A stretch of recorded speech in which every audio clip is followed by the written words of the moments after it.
बिस्मिल्लाहिर्रहमानिर्रहीम। क्लास आज का जो हमारा चैप्टर है एक्सरसाइज फिजियोलॉजी में, that is factors affecting performance. हमें यहाँ पे ये बात समझना है कि परफॉर्मेंस क्या होती है।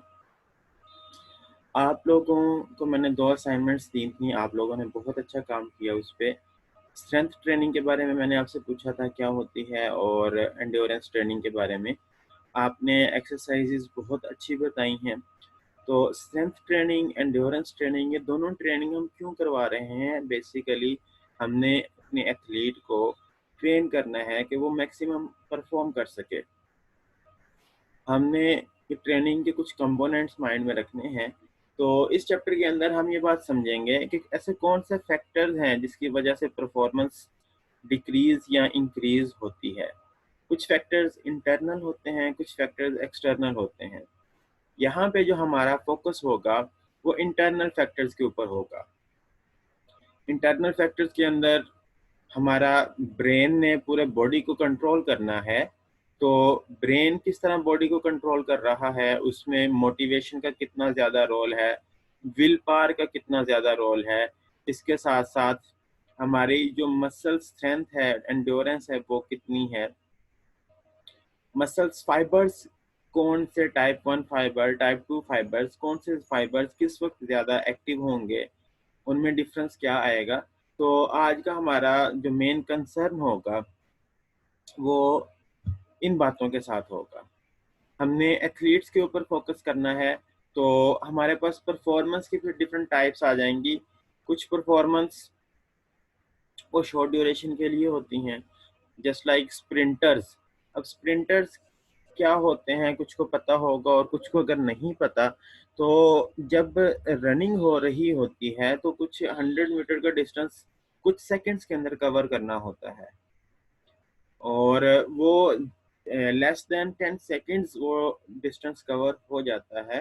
तो शॉर्ट ड्यूरेशन के लिए बहुत ज़्यादा स्पीडी रनिंग करना पड़ती है, तो उसको स्प्रिंटर्स का नाम दिया जाता है। इसी तरह कोई लॉन्ग रनिंग है, जिस तरह मैराथन रेस है जो कि कई कई घंटों तक 10 से 20 किलोमीटर तक रनिंग करना पड़ती है। तो उसके लिए हमारे कौन से फाइबर्स एक्टिव होंगे और कौन से फैक्टर्स अफेक्ट करेंगे। इसके अलावा कुछ परफॉर्मेंस या कुछ एक्टिविटीज़ होती हैं जो कि 10 सेकंड से लेकर 180 सेकंड्स तक चलती हैं। तो हमने परफॉर्मेंस के डिफरेंट टाइप्स को अंडरस्टैंड करना है और फैक्टर्स को अंडरस्टैंड करना है कि कौन से फैक्टर्स हैं जिसकी वजह से परफॉर्मेंस इंक्रीज या डिक्रीज होती है। जो लोग फिटनेस के ऊपर काम करते हैं, जो लोग कोई भी फिजिकल एक्टिविटी करते हैं, कोई गेम करते हैं, क्रिकेट, फुटबॉल या कोई भी रेगुलर बेस पे वो गेम खेलते हैं, या जो लोग जिम जाते हैं, उनके लिए ये चैप्टर बहुत इंटरेस्टिंग होगा। और सेकंड इम्पोर्टेंट बात, जो लोग अपनी ग्रेजुएशन के बाद फील्ड में आना चाहते हैं, जो लोग प्रैक्टिस करना चाहते हैं, जो लोग पेशेंट्स को डील करना चाहते हैं, जिनका माइंड में ये एक गोल है कि उन्होंने इन चीज़ों के ऊपर काम करना है, उनके लिए भी ये चैप्टर बहुत इंटरेस्टिंग होगा। और आपका बच्चों किसी भी जगह पे कोई क्वेश्चन हो तो आप उसे साथ साथ ही पूछते जाइएगा। इस चैप्टर के अंदर हमने जो मेन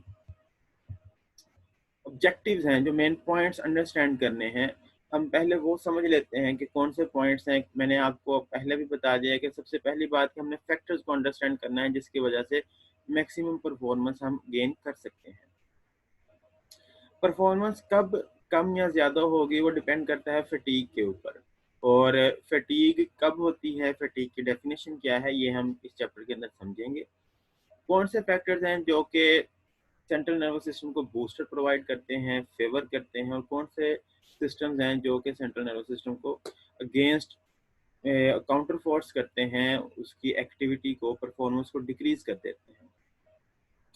इसके साथ साथ हमने कुछ ऐसे पोटेंशियल फैक्टर्स को आइडेंटिफाई करना है जिसकी वजह से पेरिफेरल फटीग हो जाती है। अब यहाँ पे सेंट्रल फटीग रिलेटेड होगी सेंट्रल नर्वस सिस्टम से। पेरिफेरल फटीग का मतलब होगा जो मसल्स के अंदर हम थकावट महसूस करते हैं, हमारी परफॉर्मेंस कम हो जाती है। अगर आप लोग कोई भी फिजिकल एक्टिविटी करते हैं तो एक ख़ास टाइम पीरियड के लिए, एक सेट लिमिट तक आप रनिंग कर सकते हैं, आप कोई भी एक्टिविटी कर सकते हैं। जो लोग जिम में जाते हैं, जब वो सेट्स कर रहे होते हैं, अगर उन्होंने वेट ज़्यादा रखा है, तो उस इंक्रीज़्ड वेट के साथ उनके से रेपिटेशंस कम हो जाएँगी। और अगर वेट कम होगा तो फिर वो ज़्यादा रेपिटेशंस कर सकते हैं। लेकिन अगर सपोज़ आप 1 केजी से भी स्टार्ट करो, तो 1 केजी वेट के साथ आप मैक्सिमम 15, 20 या 25 हद 30 रेपिटेशंस कर लेंगे, उसके बाद आपको फटीग होना शुरू हो जाएगी। तो ये बातें पहली सिर्फ फटीग कब होगी, ये बात हम यहाँ पे समझेंगे।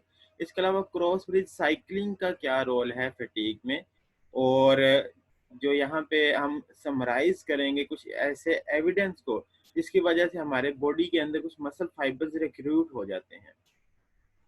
और उन मसल फाइबर्स की रिक्रूटमेंट हमें ज़्यादा परफॉर्म करने के अंदर हेल्प करती है। अब डिपेंड करेगा बच्चों के एक्टिविटी की टाइप क्या है, और उस टाइप के अंदर कौन से टाइप के मसल फाइबर्स ने एक्टिव होना है। मैंने आपसे 3 टाइप्स बताई थी कि फास्ट एक्टिविटीज़ जो कि स्प्रिंटर्स के अंदर होती हैं, और स्लो एक्टिविटीज़ जो कि मैराथन रेस के अंदर जिसमें लॉन्ग ड्यूरेशन के लिए आपने परफॉर्म करना है।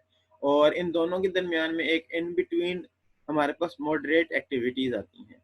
तो टाइप 1 फाइबर्स जो हैं ये स्लो फाइबर्स हैं, और ये मैराथन रेसर जो होते हैं उनके अंदर ज़्यादा रिक्रूट हो जाते हैं, ज़्यादा एक्टिव होते हैं कि ज़्यादा ट्रेनिंग हो जाती है। जबकि टाइप 2 फाइबर्स ये फास्ट फाइबर्स हैं, और ये स्प्रिंटर्स के अंदर ज़्यादा एक्टिव होते हैं, ज़्यादा रिक्रूट होते हैं। और इन बिटवीन जो है वो हमारे पास टाइप 2B या टाइप 2X, कुछ बुक्स के अंदर इसको टाइप 2B से लेबल किया जाता है, कुछ को टाइप 2X लिखा जाता है। तो ये मॉडरेट फाइबर्स हैं जो कि नॉर्मल मॉडरेट एक्टिविटीज़ के अंदर रिक्रूट होते हैं, ज़्यादा एक्टिव होते हैं। और ऐसे कौन से फैक्टर्स हैं यहाँ पे, इन तीनों पॉइंट्स के अंदर यही बात समझाएगी कि जो लेस देन 10 सेकंड्स जिनके अंदर फटीग होने के चांसेस हैं, जिनकी परफॉर्मेंस लेस देन 10 सेकंड्स रहती है, उसको कौन कौन से फैक्टर्स लिमिट करते हैं। और ऐसे कौन से फैक्टर्स हैं जो कि 10 से 180 सेकंड्स तक परफॉर्मेंस जो हम परफॉर्म करते हैं उसके अंदर एक्टिव होते हैं, या उस परफॉर्मेंस को कम या ज़्यादा करते हैं। और इसके अलावा 3 मिनट से 4 आवर्स तक जो मैं आपको मैराथन रेसर की एग्जांपल दे रहा हूँ, तो वो फाइबर्स कब कैसे एक्टिव होंगे। हमारे पास एक आउटलाइन है जिसके अंदर हमने इन सारी बातों को बार-बार देखना है कि फटीग कहाँ पे होती है, सेंटर फटीग और पेरिफेरल फटीग। इसके बाद कौन से फैक्टर्स जो एनएरोबिक परफॉर्मेंस को अफेक्ट करते हैं।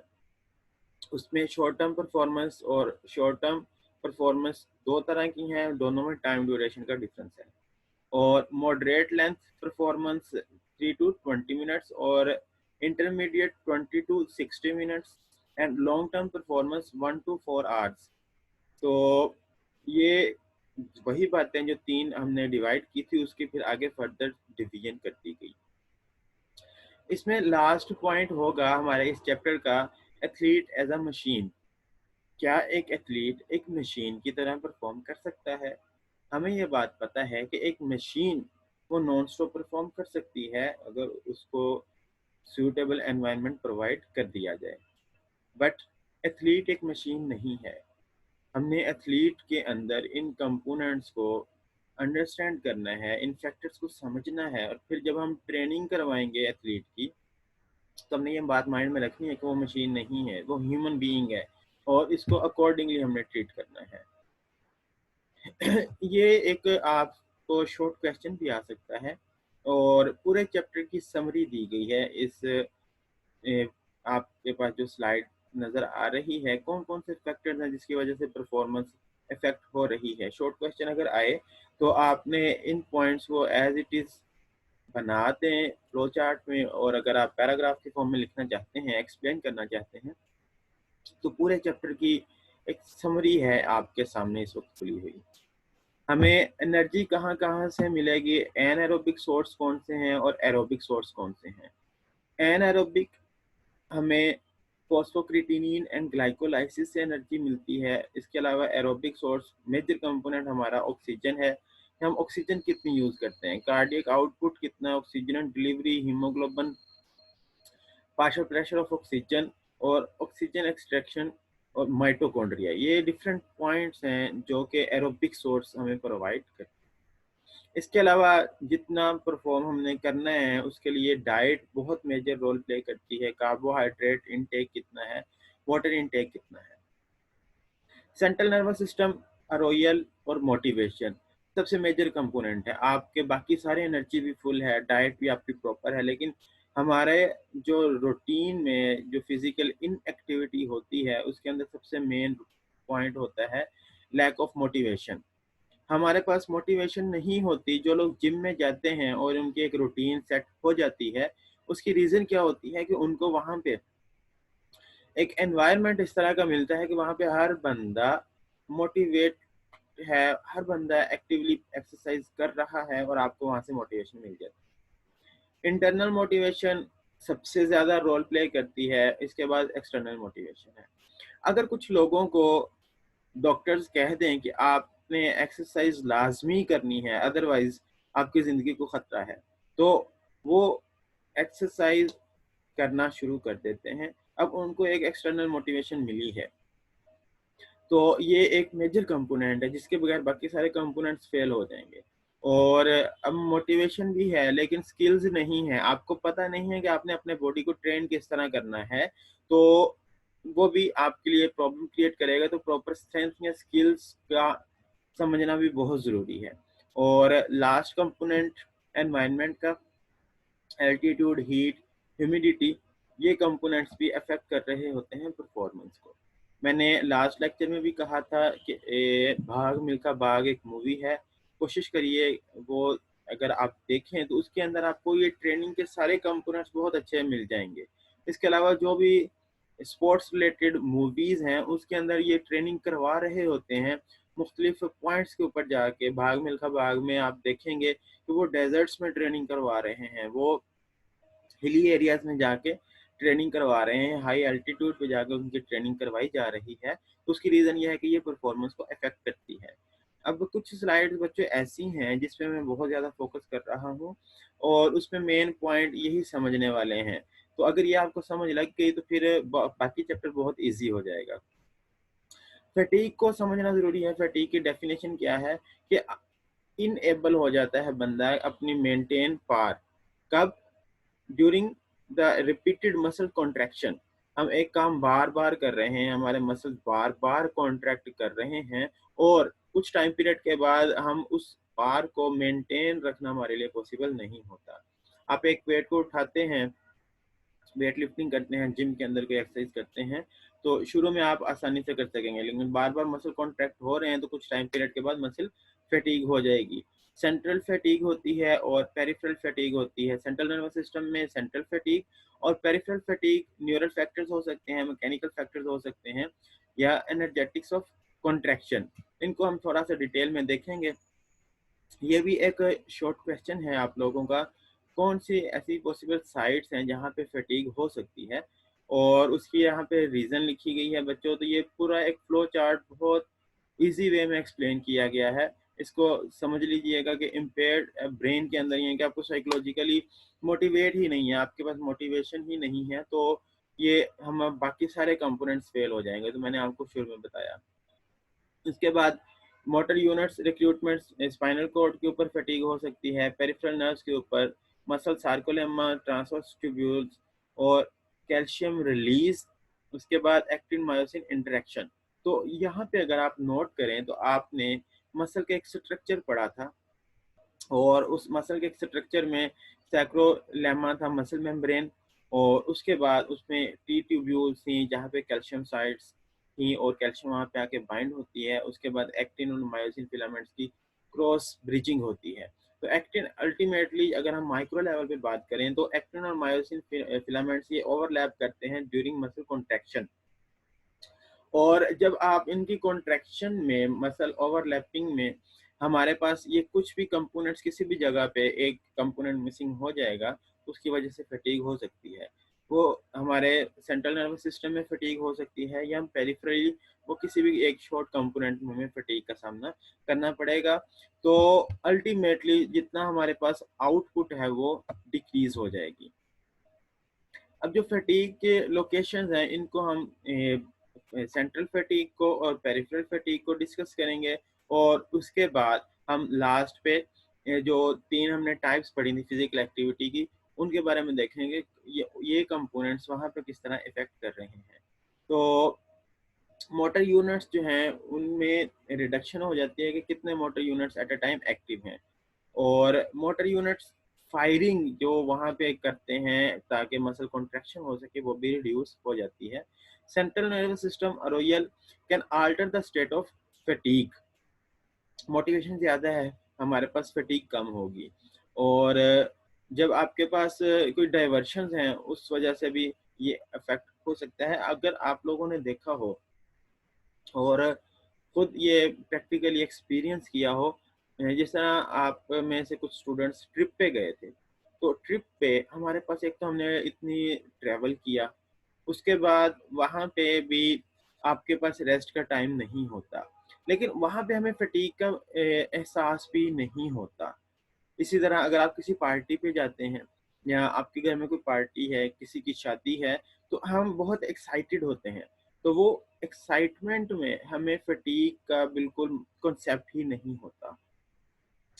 इसी तरह ये तो यंग एज की बात कर रहे हैं, अगर हमारे घरों में अगर बूढ़े माँ-बाप हैं या कोई भी ओल्ड एज पर्सन्स हैं, तो किसी भी इवेंट पे, ख़ास तौर पे शादी-ब्याह के मौके पे, उनको भी ये फटीग का रियलाइज़ नहीं हो रहा होता कि वो फटीग है। वो अलग बात है कि उस एक्टिविटी के बाद, उस पार्टी के बाद उनको मुख्तलिफ तरह की दर्दें शुरू हो जाती हैं। तो मेन बात समझने की है कि सबसे मेन रोल मोटिवेशन का है। एंड्योरेंस ट्रेनिंग आपने बहुत ज़्यादा करवा दी है। एक ट्रेनिंग है, एक ओवर ट्रेनिंग है। कि एक लिमिट तक तो हम ट्रेन कर सकते हैं, उसके बाद जब हम उससे ज़्यादा करेंगे तो परफॉर्मेंस कम हो जाएगी, फटीग ज़्यादा हो जाएगी। और ये रिलेट कर रहा है ब्रेन सीरोटोनिन एक्टिविटी के साथ। उसके बाद हमारा सेंट्रल गवर्नर मॉडल है। Central governor model conscious and subconscious brain, ये सारी की सारी चीज़ें जो सेंट्रली चीज़ों में हमारी पूरे परफॉर्मेंस को गवर्न कर रहा है वो ब्रेन है। स्पाइनल कॉर्ड या मोटर यूनिट्स का उसमें डायरेक्ट रोल नहीं है। मेन इम्पोर्टेंस यहाँ पे परफॉर्मेंस के लिए ब्रेन की है। पेरिफेरल फटीग कब होती है, क्यों होती है, किस वजह से हो सकती है, उसमें कोई एक स्पेशल स्पेसिफिक न्यूरोमस्कुलर जंक्शन की अगर हम बात करें तो वो एक फटीग की साइट नहीं है, लेकिन सार्कोलेमा एंड ट्रांसवर्स ट्यूब्यूल्स, उनके अंदर ये एबिलिटी होती है कि वो एक्शन पोटेंशियल को कंडक्ट करवाती हैं, जनरेट करती हैं, और अगर सोडियम पोटेशियम पंप वहाँ पे प्रॉपरली फंक्शन ना कर सके तो उसकी वजह से ट्रेनिंग अफेक्ट होती है। और एक्शन पोटेंशियल वो अगर ब्लॉक हो जाए ट्यूब्यूल्स में तो उसकी वजह से जो कैल्शियम आयंस हैं जिन्होंने रिलीज होना है साइक्लोप्लाज्मिक रेटिकुलम से, वो रिड्यूस हो जाएंगे, और जब कैल्शियम आयंस अवेलेबल नहीं होंगे तो वहाँ पे एक्टिन और मायोसिन फिलामेंट्स की जो ब्रिजिंग हो रही है वो नहीं हो पाएगी, और अल्टीमेटली ये चीज़ क्या नतीजा देगी कि मसल कॉन्ट्रैक्शन डिक्रीज हो जाएगी और उसकी वजह से फटीग हो जाएगी। हमने यहाँ तक जितनी बातें पढ़ी हैं ये उनकी समरी दी गई है कि सेंट्रल नर्वस सिस्टम और रोयल बहुत इंपॉर्टेंट रोल प्ले कर रहा है। मसल मेम्ब्रेन के पास ये एबिलिटी है कि वो एक्शन पोटेंशियल को कंट्रोल करता है। सैक्रोलिमा ने आयंस को कंट्रोल करना है, और जो हमारे पास अगर पोटेंशियल ब्लॉक आ जाए और कैल्शियम चैनल प्रॉपरली वर्क ना करें तो उसकी वजह से भी फटीग हो जाती है। तो एक क्वेश्चन हमारा यहाँ पे जनरल अगर आपको एग्जाम्स में आए, साइड्स ऑफ फटीग है यहाँ तक, और उसके बाद जो सेकंड क्वेश्चन है कि सेंट्रल और पेरिफेरल फटीग और उनका मैकेनिज्म, तो यहाँ पे ये बात होप्स हो कि आप अंडरस्टैंड कर गए होंगे। पेरिफेरल फटीग के कुछ मैकेनिकल फैक्टर्स भी हैं। मैकेनिकल फैक्टर से मुराद के जो हमारे पास ओवरलैपिंग हो रही है एक्टिन और मायोसिन फिलामेंट्स की, वो प्रॉपरली हो रही है या नहीं हो रही। अब कैल्शियम आयंस ने बाइंडिंग करनी है किसके साथ, ट्रोपोनिन के साथ। और जब ये ट्रोपोनिन के साथ बाइंड करता है, और ये एमसीक्यू पॉइंट ऑफ व्यू से याद रखिएगा, और हमें भी मास्टर्स में जो एक्सरसाइज फिजियोलॉजी पढ़ाई गई थी उसमें ये एमसीक्यूज हमें वहाँ पे भी आया था। तो ये इस तरह के कुछ जनरल एमसीक्यूज हैं, उनको अपने माइंड में रखना है कि कैल्शियम आयंस वो बाइंड करते हैं ट्रोपोनिन के साथ, और उनकी बाइंडिंग होती है ट्रोपोनिन के साथ, और ट्रोपोनिन ये एक क्वाइलिंग के फॉर्म में अवेलेबल है। और जब ये बाइंड हो जाता है तो ये एक्टिन और मायोसिन फिलामेंट्स को इंगेज कर लेती हैं, एक बाइंडिंग के साथ उनकी बाइंडिंग हो जाती है और मसल कॉन्ट्रैक्शन हो जाती है। इसके साथ में फिर एटीपी अवेलेबिलिटी बहुत इंपॉर्टेंट रोल प्ले करती है कि जितने एटीपी ज़्यादा अवेलेबल होंगे उतनी ज़्यादा एनर्जी के साथ हम मसल कॉन्ट्रैक्शन करवा सकते हैं। इसके अलावा अगर हमारे बॉडी में प्रोटॉन्स की कंसंट्रेशन ज़्यादा हो जाए, हाइड्रोजन आयंस की कंसंट्रेशन ज़्यादा हो जाए, तो उसकी वजह से भी फटीग हो जाती है। और इसका में प्रोटॉन्स का रोल क्या होता है कि जो क्रॉस ब्रिजिंग हो रही है उसको फोर्स कम हो जाती है प्रोटॉन आयंस की वजह से। और इसके बाद जो फोर्स जनरेट हो रही है कैल्शियम आयंस की वजह से वो भी रिड्यूस हो जाती है, और कैल्शियम का रिलीज साइटोप्लाज्मिक रेटिकुलम से वो भी कम हो जाता है। बच्चों अब सर ट्रोपोनिन कम होती है हार्ट पेशेंट्स में इसकी कोई स्पेसिफिक रीज़न होती है क्या? इसमें पूरे बॉडी के अंदर जब हार्ट में ज़्यादा पंप करना है और फिजिकल स्ट्रेस हार्ट के ऊपर ज़्यादा आ रहा है, पहली बात ये समझना ज़रूरी है कि हार्ट पेशेंट के अंदर फिजियोलॉजी क्या चल रही है। प्रोलॉन्ग कॉन्ट्रैक्शन और फोर्सफुली कॉन्ट्रैक्शन की वजह से वहाँ पे मसल्स के ऊपर ओवरलोड आ चुका है, और जब ओवरलोड इस तरह ज़्यादा आ जाएगा तो उसकी वजह से हार्ट को बहुत ज़्यादा फोर्सफुली पंप करना पड़ता है। और इसके अलावा ब्लड प्रेशर, डायबिटीज़ और मल्टीपल सिस्टम्स वहाँ पे अफेक्ट कर रहे होते हैं हार्ट की परफॉर्मेंस को। तो वहाँ पे माइक्रो लेवल पे ट्रोपोनिन कम हो जाती है ड्यू टू ओवरलोड। उसके बाद longer relaxation time is a sine of fatigue. जब ज़्यादा रिलैक्स रखेंगे तो उसकी वजह से वहाँ पे जो क्रॉस ब्रिजिंग है वो स्लो डाउन हो जाएगा, और उसकी वजह से पेरिफेरल फटीग होने के चांसेस ज़्यादा हैं। हमने radical production during exercise contributes to muscle fatigue के बारे में अब समझना है कि ये कंपोनेंट्स कब प्रोड्यूस होंगे। अब हमने बातें जो समझनी है ये सारी माइक्रो लेवल की होंगी, कि हम सेल के इनर स्ट्रक्चर में चले गए, वहाँ पे हमने देखना है कि ऐसे कौन से मॉलिक्यूल्स हैं जो कि अनपेयर्ड इलेक्ट्रॉन्स को कंट्रोल कर रहे हैं, या उनके आउटर शेल में अनपेयर इलेक्ट्रॉन है। और जहाँ पे ये अनपेयर्ड इलेक्ट्रॉन होगा मतलब रेडिकल होगा, तो आपने केमिस्ट्री के अंदर और बायोकेमिस्ट्री में भी ये पढ़ा कि जो फ्री रेडिकल्स हैं वो बहुत ज़्यादा एक्टिव होते हैं, और वो अपने सराउंडिंग एनवायरनमेंट के अंदर चार्ज प्रोड्यूस करते हैं, वहाँ पे डैमेज करेंगे लिपिड्स को, प्रोटीन्स को और डीएनए को। इसी तरह ये रेडिकल वहाँ पे डैमेज कर रहे हैं और साथ में फिर फटीग करवाएंगे। और ये फटीग किस तरह करवाएंगे कि ये प्रोटीन्स जो कि एक्टिन और मायोसिन है उनको जाके डैमेज करेंगे। जब एक्टिन और मायोसिन डैमेज होंगी तो ये जो क्रॉस ब्रिजिंग हो रही होती है ये नहीं हो पाएगी। इसके अलावा यही रेडिकल्स ये सोडियम और पोटाशियम पंप की एक्टिविटी को कम कर देते हैं, जिसकी वजह से जो पोटाशियम होम्योस्टेसिस है वो डिस्टर्ब हो जाती है, और ऑप्टिमल लेवल ऑफ ऑक्सीडेंट्स वो क्या हो जाएगा, पोस्टपोन हो जाएगा, और उस वजह से भी जो मसल फंक्शन है वो इम्पेयर हो जाता है। तो रेडिकल्स का रोल हमने देख लिया। अब ये इसी बात की कंप्लीट समरी है आपके सामने कि यहाँ पे हमारे पास प्रोटॉन्स का क्या रोल है, कैल्शियम आयंस किस तरह रोल प्ले कर रहे हैं, और मेन बात यहाँ पे जो समझनी है वो एक्टिन और मायोसिन फिलामेंट्स की ब्रिजिंग के बारे में आपको पता होना चाहिए। कौन से फैक्टर्स उनकी ब्रिजिंग को डिस्टर्ब कर रहे हैं और उसकी वजह से पेरिफेरल फटीग हो रही है। पेरिफेरल फटीग की हमने कुछ एनर्जेटिक्स के बारे में समझना है कि उसमें जब बैलेंस इम्पेयर हो जाएगा एटीपी सिंथेसिस में और एटीपी रिक्वायरमेंट में। अगर एटीपी सिंथेसिस कम हो रही है और एटीपी रिक्वायर ज़्यादा है और ये इम्बैलेंस क्या क्रिएट करेगा, इसकी वजह से भी मसल फटीग हो जाएगी। फॉस्फेट आयंस जब एक्यूमुलेट ज़्यादा हो जाएंगे तो मैक्सिमम फोर्स प्रोड्यूस नहीं होगी और इसके साथ में जो क्रॉस ब्रिजिंग है वो भी कम हो जाएगी और कैल्शियम आयंस जो कि साइटोप्लाज्मिक रेटिकुलम से रिलीज हो रहे हैं वो भी कम हो जाएंगे। और अगर एटीपी का रेट जो कि वो यूज़ की जा रही है वो स्लो हो जाए then the rate of ATP utilisation, तो उसमें क्या होगा कि एटीपी कंसंट्रेशन को मेंटेन हम कर पाएंगे। तो ये एटीपी का रोल है पेरिफेरल फटीग में। अब इसमें अगर आप ये दो पॉइंट्स देखें, आयंस का एक्टिन और मायोसिन फिलामेंट की क्रॉस ब्रिजिंग के अंदर रोल और कैल्शियम का रोल, तो ये दोनों पॉइंट्स वही हैं जो हमने लास्ट स्लाइड के अंदर देखे हैं। तो ये दोनों चीज़ें इंटरलिंक कर रही हैं एक दूसरे के साथ।